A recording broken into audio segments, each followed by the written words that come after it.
Hi guys, welcome back to another episode of Train Simulator Classic, aka Railworks. And today we're going to be taking a look at the Metro North M2 slash M4 set by Reppo. Uh, these are interurban cars made for the New York New Haven line for Train Sim Classic. Uh, this is the other interurban set. I just did a video on the Kawasaki interurban set that I said, that we had the Christmas thing going on, the Christmas sale going on, so I picked up a couple of the El Cheapo sets while I could because I had nothing else. And I'm not gonna lie, I kind of slept on these. The Kawasaki set was kind of cool for what it is, but it's definitely not my boat to float. I typically am not a fan of EMU or interurban settings unless it's like really old interurban stuff.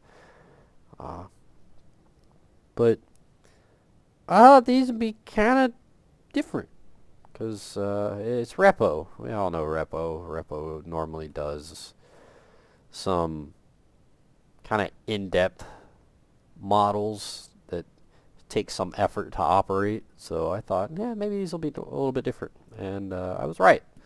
They are a little bit different. So we're going to take a look at them today. There are technically two different sets. What the big difference is, I really don't know. Sound-wise, they're identical. So I'm only going to be operating the one set over here. But there's an M4 and an M2 set.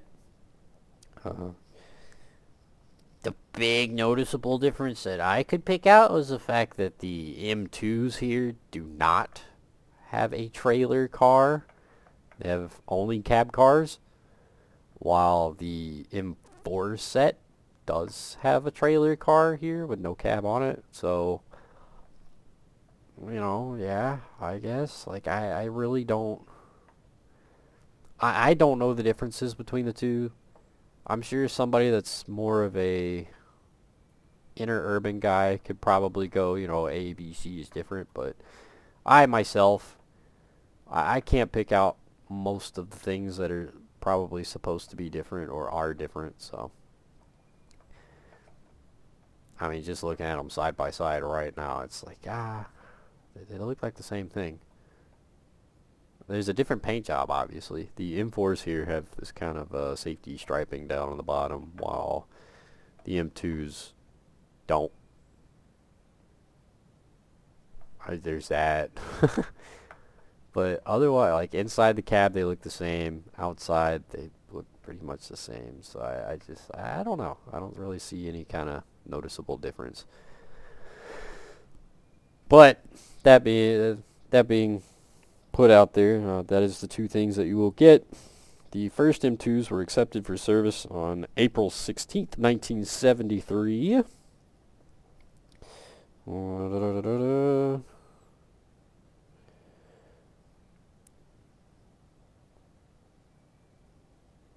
The M4. M4 came around in 1984 to 1986. No.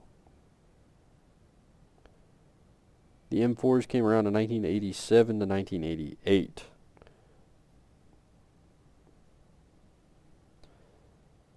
Identical to the M2s, gave the triplex brand name to the M4 cars to the high, there being a 3-car set as opposed to the married pairs of the M2s.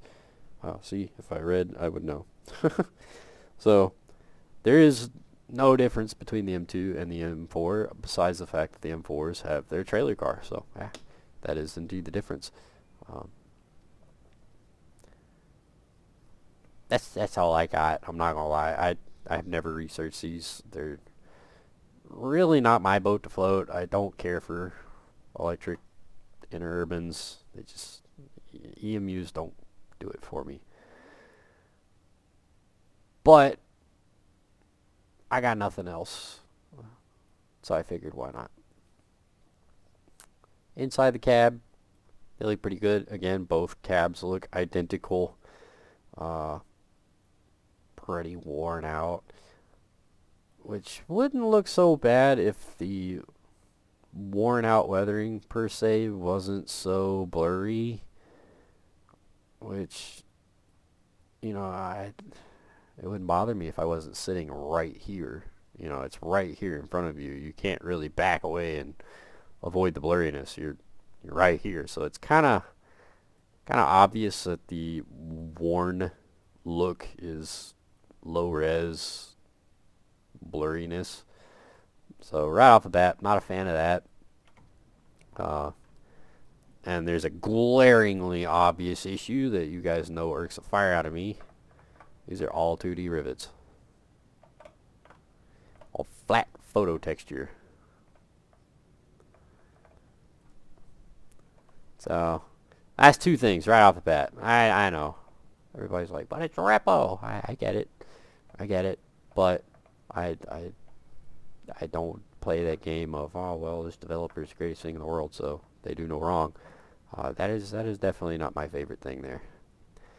So right off the bat, kind of low res looking, just straight out the gate, thanks to the 2D rivet textures, and then inside the cab we got these kind of low res worn look, and that's really the two big things that I noticed as I was playing around with those. It just kind of stood out like a sore thumb, especially compared to the Kawasaki set that I looked at previously that DTG put out. The level of detailing definitely just kind of overall seemed a lot crisper. Now I will say that the texture and coloring of the Reppo set here looks way better, without a doubt. The problem with the DTG model is it's bright neon on top. You can't see these grooves in the tops of the cars and such. And then the overhead wires on the Reppo model just kind of look a little more, or the pantographs look a little more substantial, I guess. A little more better modeled. Words.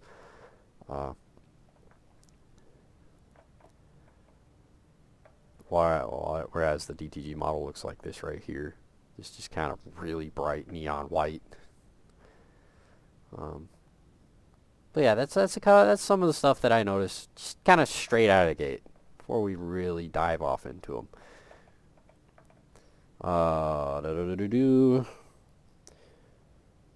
Now these are third rail and overhead powered cars, so you can kind of swap when need be. We are obviously in a third rail system right here, so we will set up the third rail in a little bit.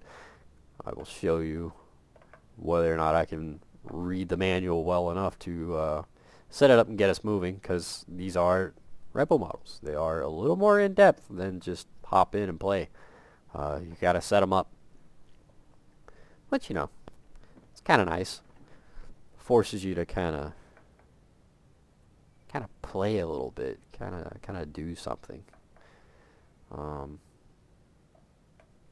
Model wise, doesn't look half bad. Again, these 2D rivets kind of kill it for me, and the weathering itself just looks a little blurry. The logos and warning labels look alright, nice and legible. These are pretty nice. The lettering, it's alright. It's not my favorite. It's just kind of mid. Coloring is alright. It's supposed to look weathered, I think, so it's kind of got that faded look to it overall, which isn't half bad. You guys know my opinions on weathering. It's not my boat to float, but it's not half bad for what it is.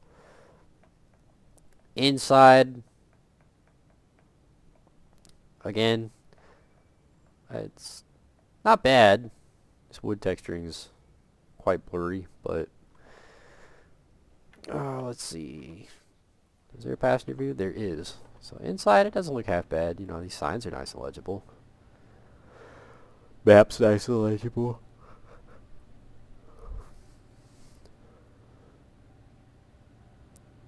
Kind of got a fan sound going on, like the air conditioner running.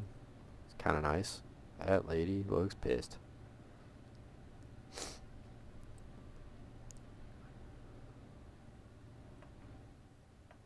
Few different views here, which is nice. I like having the different passenger views.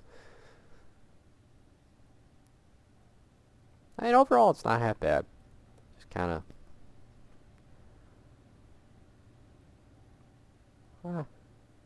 yeah. It's kind of... it has perks where like all these signs are legible. The coloring itself doesn't look half bad, but then it's got perks where it's like if you really look at it, it's quite blurry.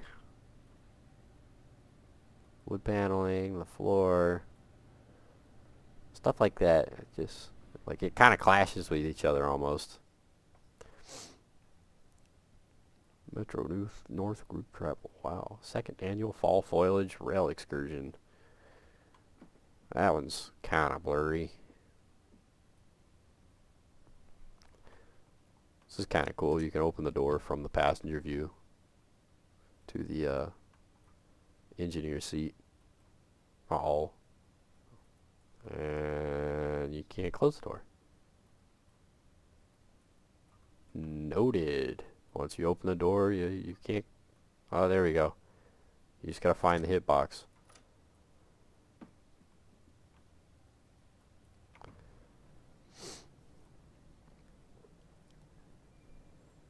The trucks look really nice overall. Undercarriage looks really nice. It's nicely detailed. It's got a lot of the finer stuff that we all like to see. It is interesting that these do not have knuckle couplers. He's got these wonky pin things.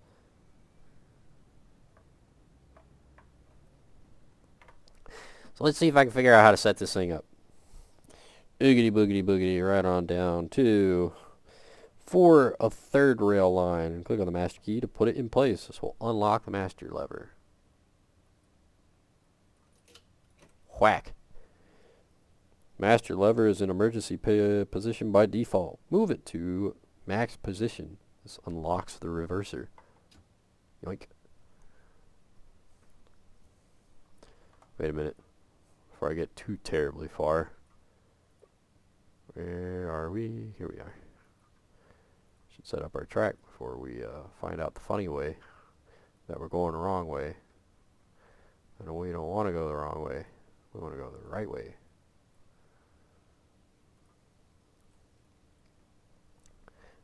Now what'll be interesting is figuring out if I can change the power systems on the fly, because I haven't done that yet. I have operated the set just kind of as is on the electric line, because in the scenario editor, the scenario chose stuck me underneath pen track. So that's all overhead electric lines, and it's overhead for the most part throughout the entirety of this route. There's only weird spots like this that are third rail that I've noticed. So I haven't played with the third rail yet, but we shall see.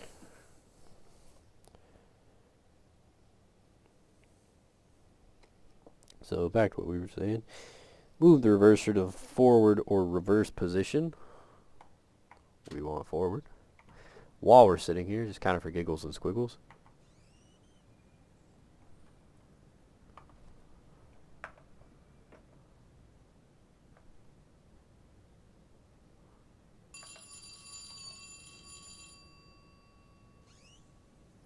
Ooh. I like the door closing sounds though. Those are kind of nice.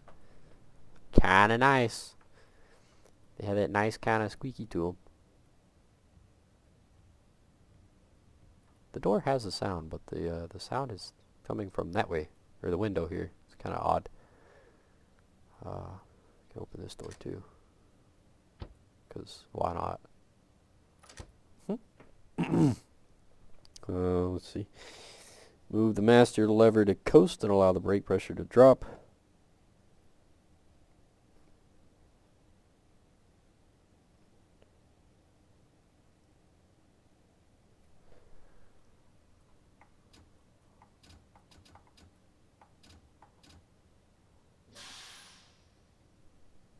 Cool beans.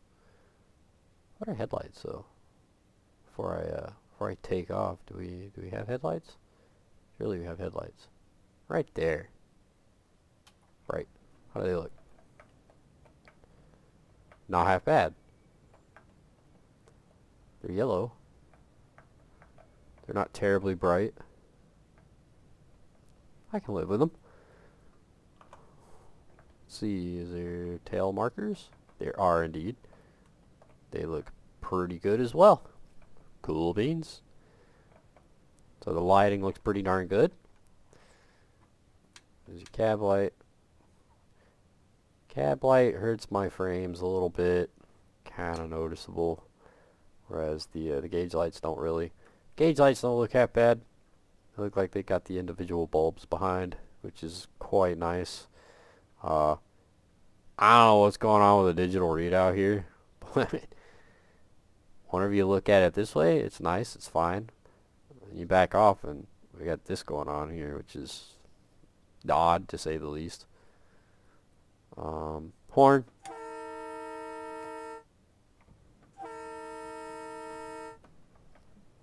Doesn't sound any different inside or out. But horn sound itself, it's not half bad.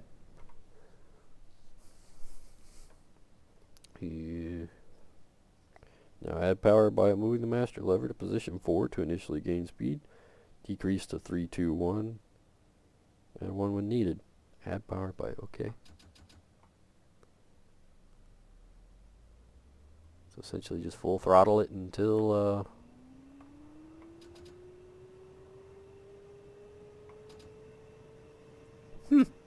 how interesting.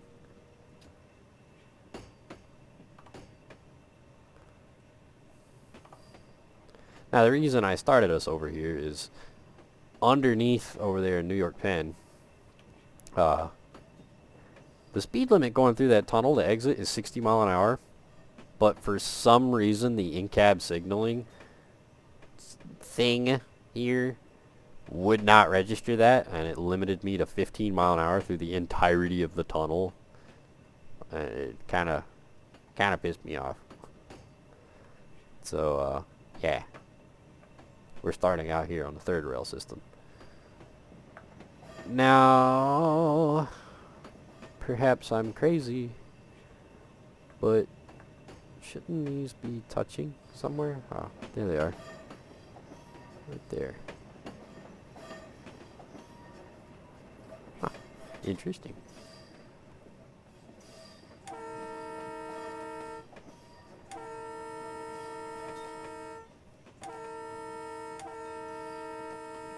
Horn does have a little bit of a loop to it, which is not my favorite thing, but I do like the flange sounds. Those are nice.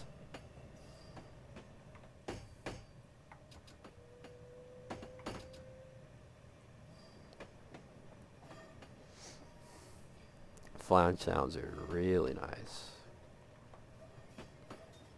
What do you mean overspeed? It's 50.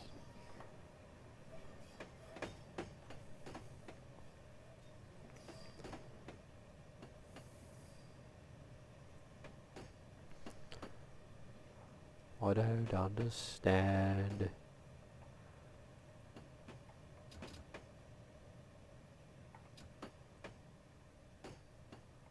It is really hard to tell what position your handle here is in with where your camera sits. It's kind of a such is life thing, but it's you're kind of stuck having one of your HUDs up to be able to do this without, you know, just guesswork.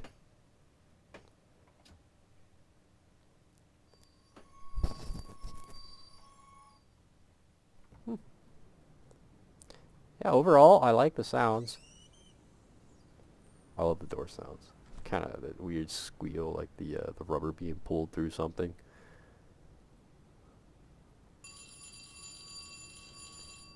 Nobody on or off. Oh well, can't say it didn't stop.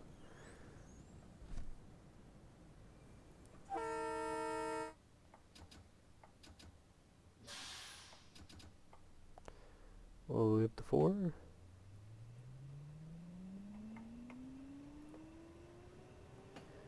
It's giving us a red light even though there's nothing out there.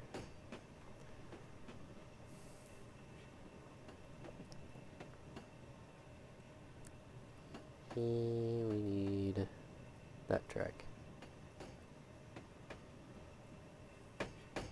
There we go. That'll take us out. So let's see if it's still over. It does overspeed still. Like, I don't understand. Speed limit's 50. Well, let's see if it throws it off anyway. Yep, it does.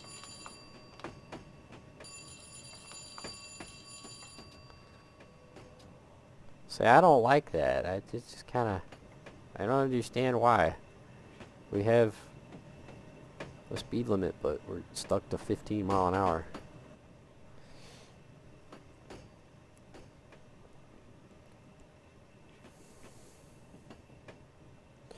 Now, the dead man system, that's kind of a cool thing that's included in this. It is off by default. You can turn it on with Control F though, and you essentially have to keep the master key here depressed, which you can do with your mouse wheel. Just depress the mouse wheel.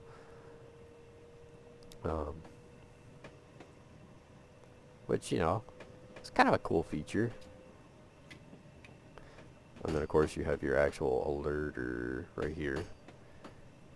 B key's a buzzer. Just kind of something funny. Let's see.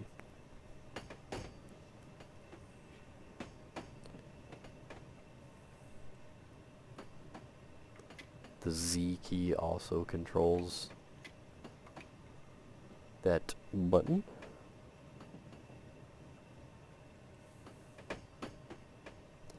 If the handle is released for 1 second, a sound alert will play.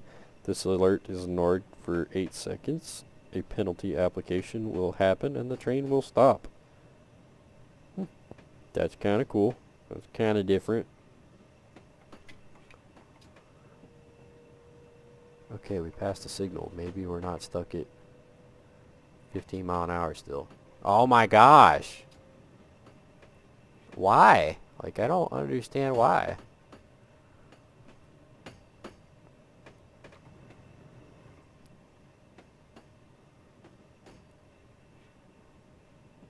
I wonder how far this third rail goes, by the way. I didn't think about that. Like I said, we were doing this on the fly. And we're going to lose our third rail. That's interesting. Oh, nope, there it comes.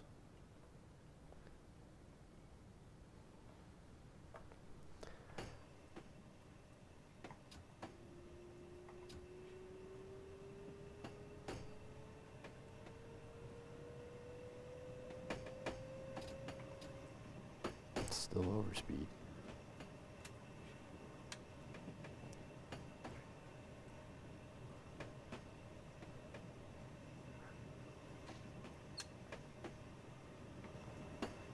Nice. We swapped on the fly. Now we have overhead wires.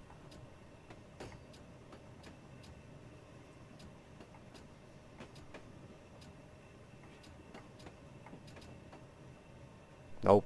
We don't have overhead wires. Gang.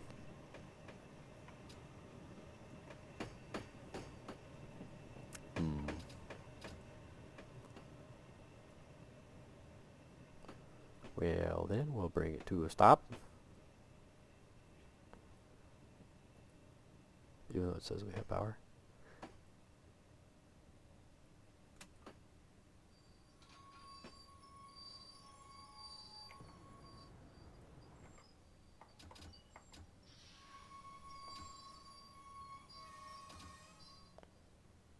I like the brake sounds. I I don't understand why we can't get over 15 mile an hour. It doesn't make sense to me.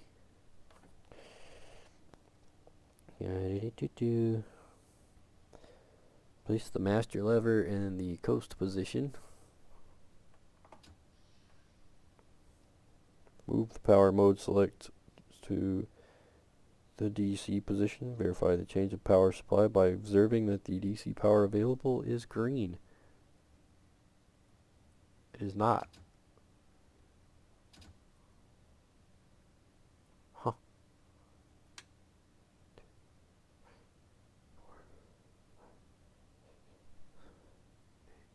Nine.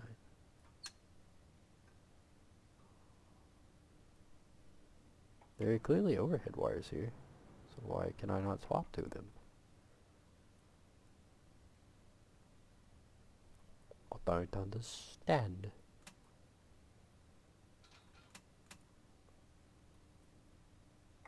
Oh well.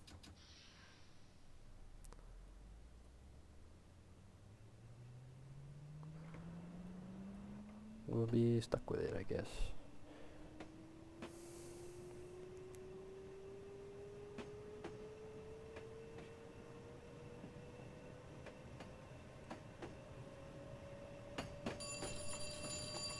I don't get it.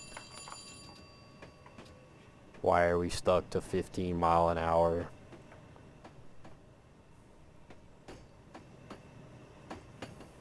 This is stupid.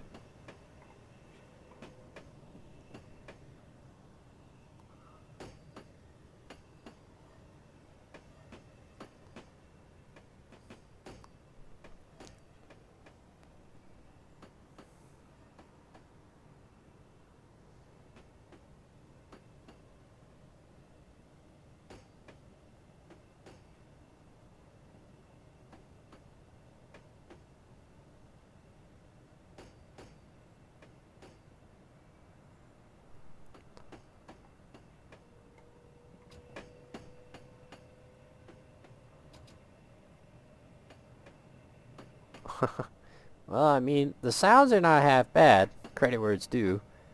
I see. Now we're not on a third rail system, so. But we still power up. Oh no.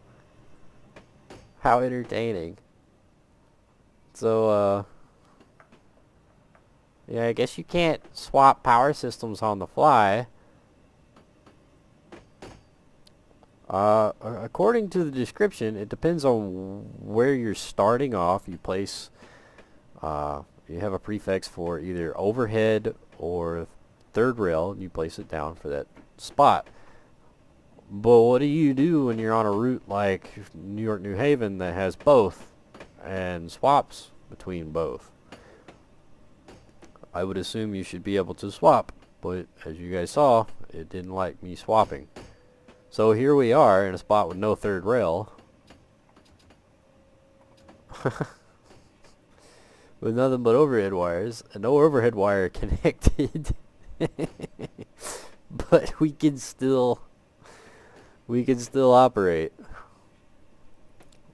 at a whole 15 mile an hour because the overspeed indicator will not go away. Never mind the speed limit 60 miles an hour. So, yeah, I don't know what to do.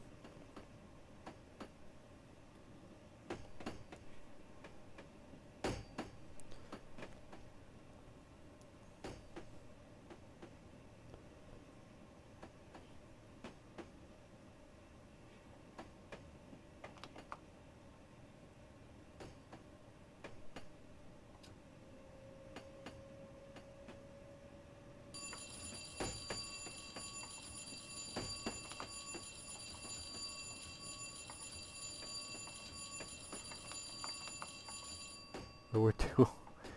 I don't understand. It makes no sense to me.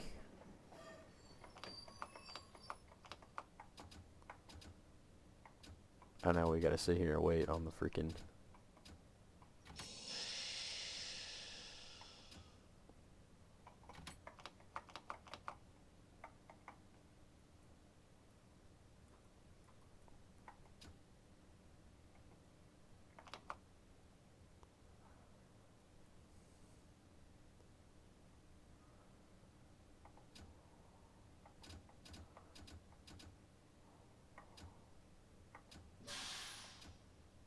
To be honest, I can't say I'm entirely surprised. I have a couple Reppo models that see zero use for me whatsoever because they either do not work the way they're supposed to, or they don't work at all. They're like notorious for out-of-memory crashes. The E33 being a prime example. I bought that locomotive and I have never once been able to use it because it crashes out my game within a couple minutes of it starting, and within those couple minutes I cannot get that locomotive to operate following the manual to a dead certainty, watching videos on how to get the darn thing to work. I cannot get it to operate. So, you know, that's one of those models from Reppo that I have that's just, it's notorious for problems. The E60 also is notorious for out-of-memory errors for me, so I won't lie, I kind of expected this, but it's still kind of frustrating, you know, because overall, we are moving, we are, for the most part, operating the way we're supposed to-ish, but we're stuck at 15 mile an hour on the main line here. 50 mile an hour zone, and the speed limit's changed a couple times now, and it's still giving us an overspeed, and the manual says absolutely nothing about it.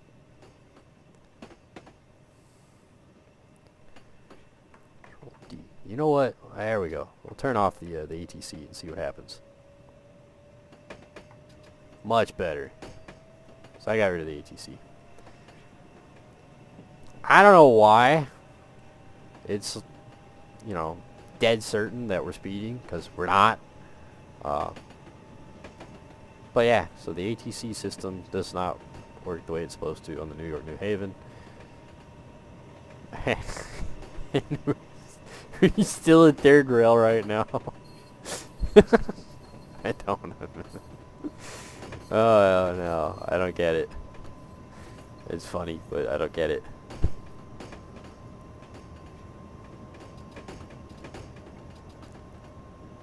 But you know, it doesn't sound half bad. Credit where it's due. I like the sounds. Except for the horn. The horn just... It's an alright sound. It's not a great sound. It's just alright. It sounds really, really muffled.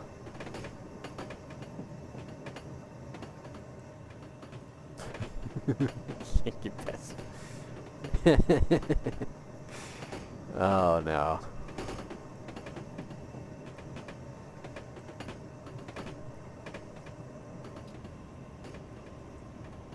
Here we are at speed. You know, at speed, it's not half bad, but it's still claiming we're oversped. And we're definitely not. It's just a funky problem to have, so that is something to bear in mind when operating this thing. So let's go to our DLC page, and it still pulls up the rocket bond immediately.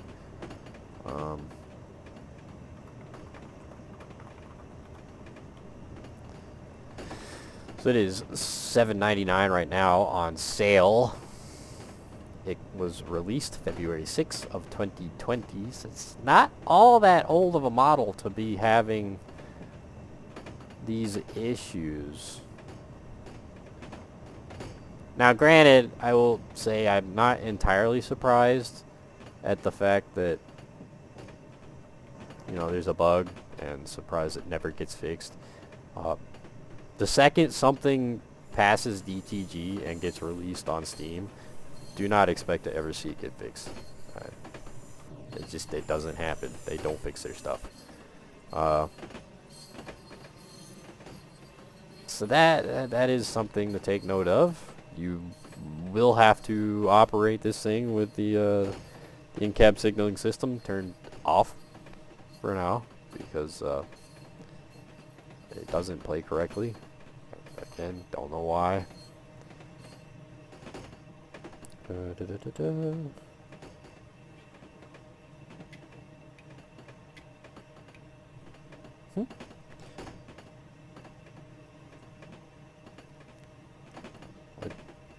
I really don't know that there's anything else for us to go over now.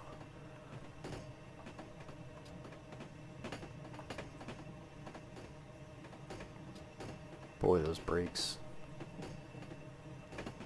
are stout.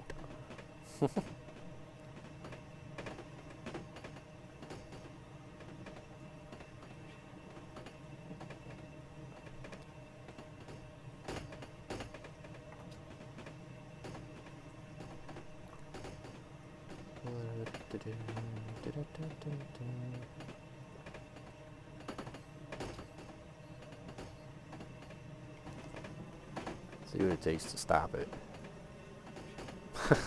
Can't get past the fact that it does not want to swap, but it operates just fine without the overheads. Oh well. What a problem to have.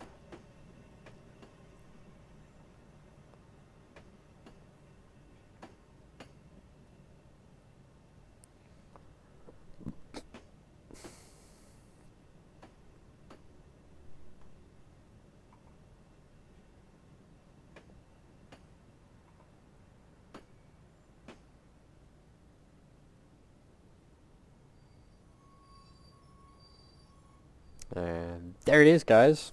The Metro North M2/M4 pack by Reppo.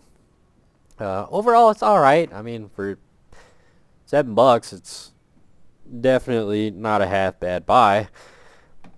Is it great? Nah, I don't think it's great per se. I think it's got some weird problems that need to be addressed, but probably won't. But I mean, overall, like I said, you kill the ATC system, and as you can see, you can operate it, but kind of takes away from the realism a little bit. If that is your thing, I guess I would assume that's supposed to stay on. The fact that you can't swap over to the pantographs is hilarious. Like, putting key out, put it in emergency. Let's see what happens if we completely reset. Turn it off. Alright. Put the key in.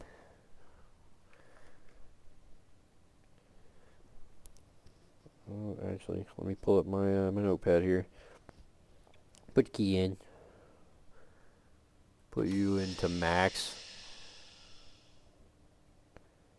Change power from AC or from DC to AC.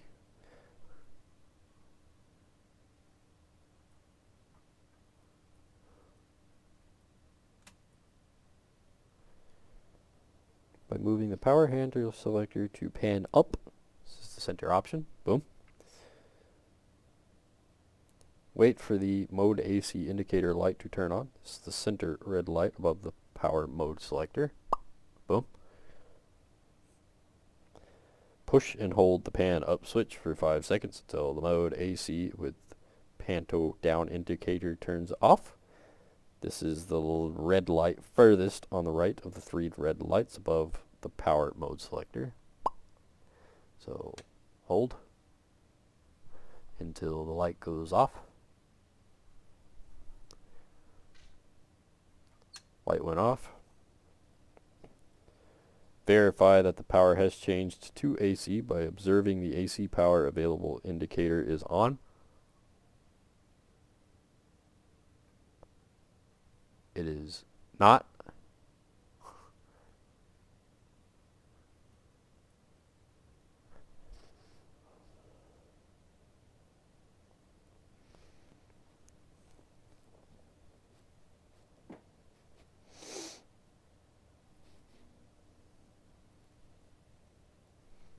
move the reverser into the forward position, because why not?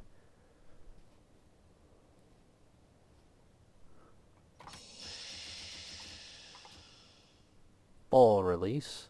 We're sitting on an incline though, so it might just coast. Yeah, it doesn't. I don't I don't get it. I don't know why, but it doesn't swap. So anyway, can't say I didn't try, but yeah, so it is available on Steam if it floats your boat. Definitely go check it out. Just beware of the odd things that it's got going on. So yeah, hope you guys enjoyed the video, and I will see you next time.